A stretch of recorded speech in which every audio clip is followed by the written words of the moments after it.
जय श्री कृष्णा, जय माता दी। अथ सप्तश्लोकी दुर्गा सप्तशती का पाठ हमको कैसा करना चाहिए और इसे कौन कौन कर सकते हैं, और पाठ करने से पहले कितनी बार हमें मंत्र का जाप करना चाहिए और पाठ करने के बाद कितनी बार करना चाहिए।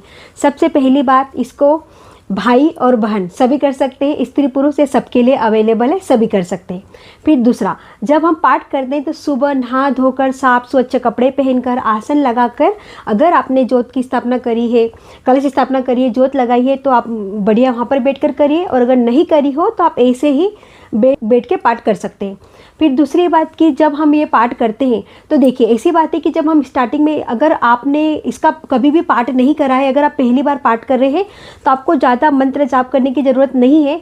जैसे मान के चलो कि एक छोटा सा बच्चा है, जब वो स्कूल जाता है तो स्टार्टिंग में उसको कुछ भी नहीं आता, तो उसको मैडम ABCD और स्टैंडिंग लाइन से सिखाना चालू करती है, तो आप समझो कि आप अभी बच्चे हो, आप अभी एकदम सीख रहे हो पढ़ने के लिए, तो आपको ज़्यादा मंत्र चेंटिंग करने की ज़रूरत नहीं है।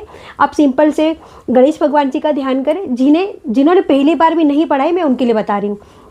गणेश भगवान जी का ध्यान करें, गणेश भगवान जी का मंत्र आता है तो बोल दीजिए ओम श्री गणेशाय नमः, ओम श्री गणेशाय नमः, ओम श्री गणेशाय नमः। फिर उसके बाद में गुरु जी का ध्यान करें, गुरुर ब्रह्मा गुरुर विष्णु गुरुर्देवो महेश्वराय गुरु साक्षात पर ब्रह्म तस्मै श्री गुरुवे नमः। और फिर आप दुर्गा माता जी का सिंपल सा कोई सा भी मंत्र, सर्वमंगल मांगल्ये या फिर ओम दुम दुर्गाय नमः, इस मंत्र से आप स्टार्टिंग करें।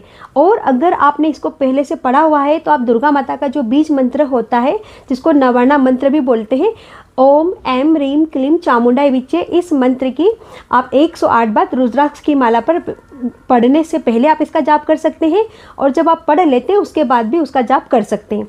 फिर दूसरी बात तो होती है कि जब भी हम श्री दुर्गा सप्तशती का पाठ करते हैं तो हमें इसमें कम से कम क्या पढ़ना चाहिए। अथ सप्तश्लोकी दुर्गा सबसे स्टार्टिंग में आता है, विनियोग का मैंने आपको बताया कैसे देना है। दुर्गा अष्टोत्तर शतनाम स्तोत्र, दुर्गा कवच चंडी कवच एक ही होता है, इसका पाठ करना है। कीलक का पाठ करना है आपको। फिर इसके बाद में आपको अथ प्राधानिक रहस्य और अथ वैकृतिक रहस्यम, अथ मूर्ति रहस्यम, ये इसमें पीछे की साइड में होते हैं।